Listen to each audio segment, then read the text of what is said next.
Last Monday, Father woke me up and said, throw off. That was we were in the middle of a conversation as I became aware of the day, I guess you can say it like that. And his word to me was throw off. And now, one thing I don't know, you probably all know this about me, but I feel like it's important to say over the years, my when Father talks to me,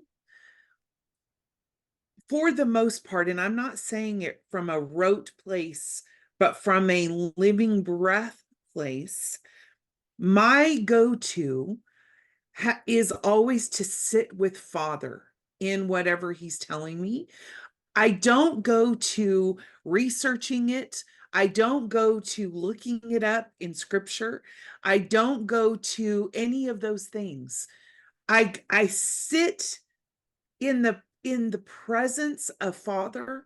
I sit in the center of his heart, in in the breath of whatever it was that he said, and I allow him to show me what he wants me to see about that. And we know it's incomplete, right? Because it's always expanding.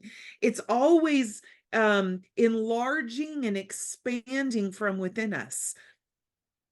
And so for several days, I just meditated on throw off. And what do you mean by that, Lord? Of course, my mind went to immediately, I could hear my mind reciting certain verses, right? Throw off all the things that bind you and da da da da da. And I made my brain stop doing the rote thing so that I could hear what Father was saying about that phrase from his heart and his perspective. Because I know y'all know this, you live this every day.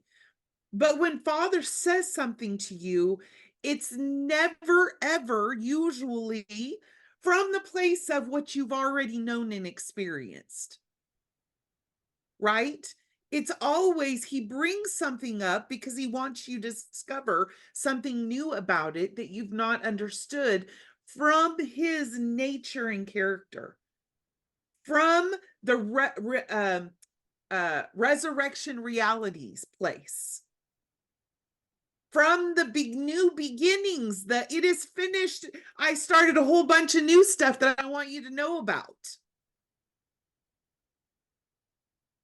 So for several days, I just meditated on that word throw off. And then this one particular day, I don't remember if it was Wednesday or Thursday. Um, I was just sitting in throw off, and it felt so much like an invitation, like a um come with me kind of thing, right? And so I eventually did look it up.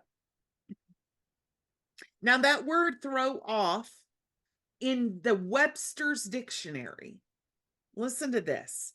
It means rid oneself of something, take off a garment hastily.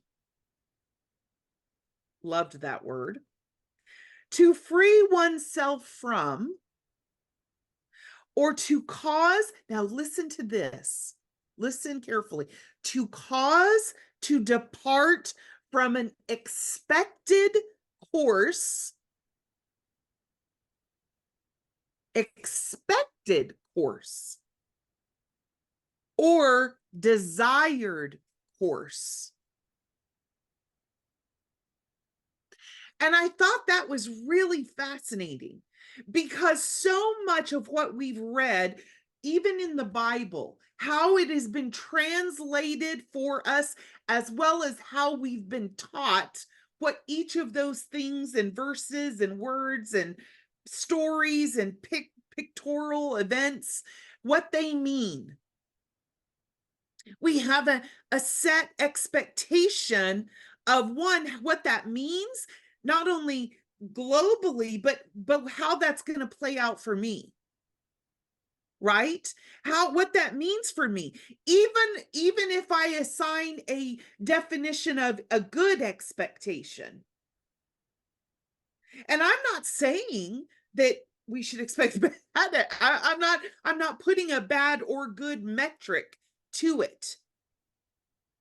But our human brain and how our heart, the reaction response for how we see things or engage with things comes from that place of expected courses or desired courses, right? And Father's saying throw off, which is a really big statement. If you think about it, just in that context. Just in that context. And so I looked up that word throw off, and it's a word in Hebrew, the is shalak, S-A-L-A-K, or a shin, a lamed, and a kaf. I think I got that right. And it means to throw off, cast, hurl, fling. But do you know what else it means? Shed, like shedding off skin. Monica posted back to the squishy place. Shedding off something. We do know that skin, like snakes, when they shed their skin, it's because they outgrow it. That's actually what causes the shedding to start, is because it outgrows that outer form. But this captured my attention. It also means adventure. Throw off means adventure.